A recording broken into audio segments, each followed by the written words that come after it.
You know, kids are amazing. Their understanding and their hearts and their love. You know, when they looked at me, they didn't see this. They didn't see this. All they saw was their daddy, and they loved their daddy.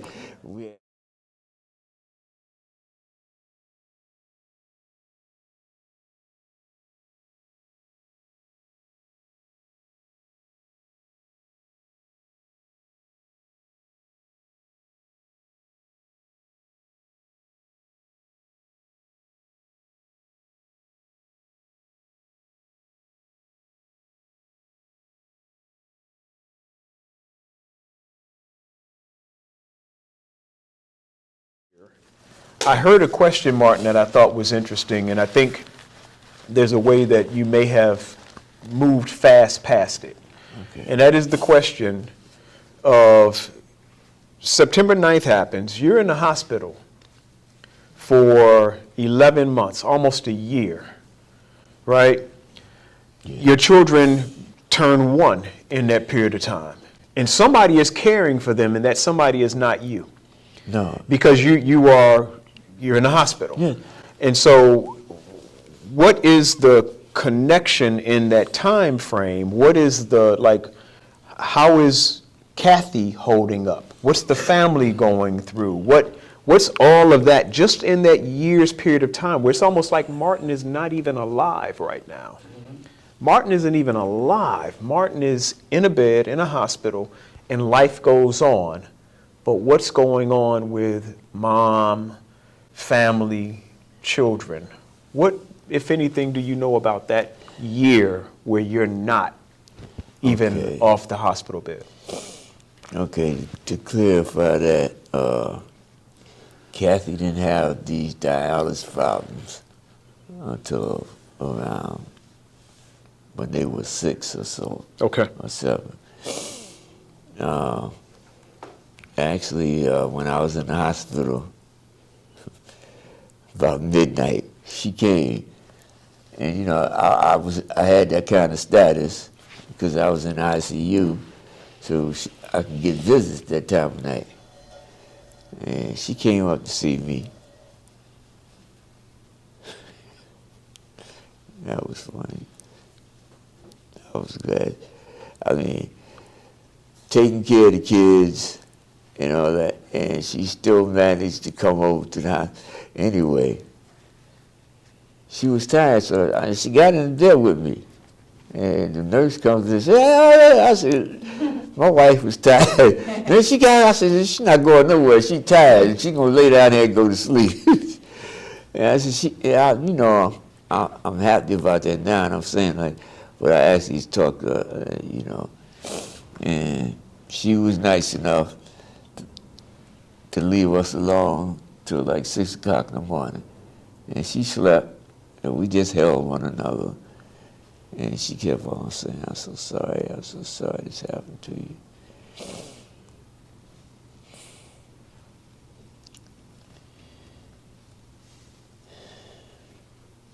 She started coming on a regular basis as much as she could.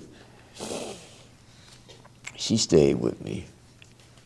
That's the heartache. Mm. Yeah. How was the kids after that? You know, after your injury? How were the kids? You know, how did they act towards you? When I came home, at first, well, you know, just like all, you know, newborns, they like curious, you know, like. And she just first said, "That's your dad." She said, "His daddy had a terrible accident, something bad happened." And they was, "Oh, something bad happened, Dad." And I remember my daughter coming over and kissing me, "Daddy, I'm sorry, I'm sorry." And I'm bummed. I guess, you know, kids are amazing. Their understanding and their hearts and their love, you know. When they looked at me, they didn't see this. They didn't see this. All they saw was their daddy, and they loved their daddy. We had fun everywhere I went. They wanted to come. We played together.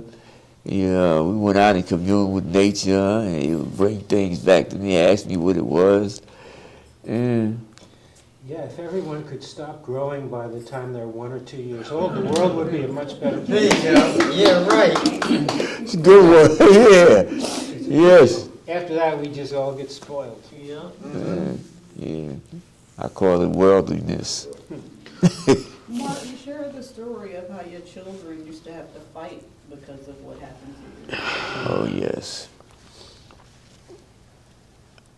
I got called from the school one day at work, and they told me, especially my daughter, she kept getting in fights, and I would say, "Why are you fighting in school?" And she's sitting there crying. "Let me say something about your face, Daddy."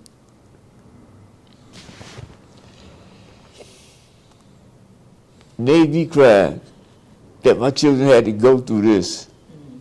So I take it back to the one who did this to me. And to say, you see how far things go when you do something to one person?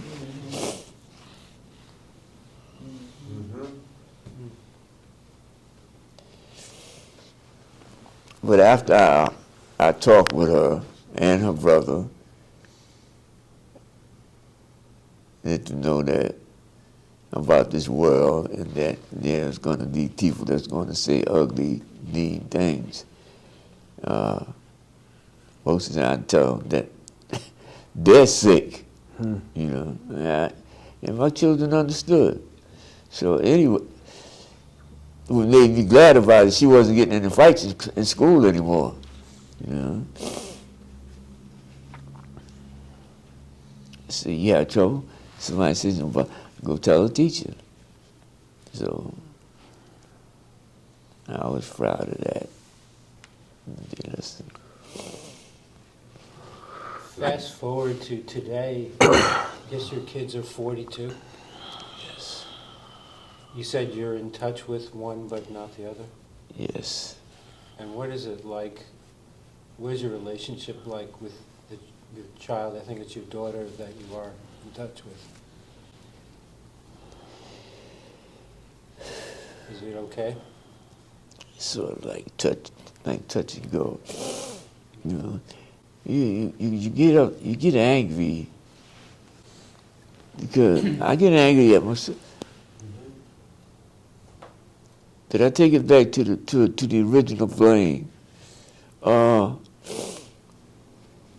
Just the thought that they would shuffle in and out from home to home, and they would. And my daughter was telling me, we kept on rebelling, Dad, because we wanted out of here. We wanted to come home. So we would never let them make us settle in anywhere.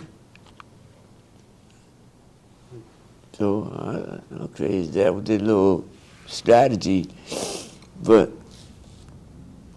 just the idea. I don't know my daughter anymore because she got raised by somebody else. We both were robbed. I was robbed of my fatherhood to teach my children, and they were robbed not to be raised by their parents.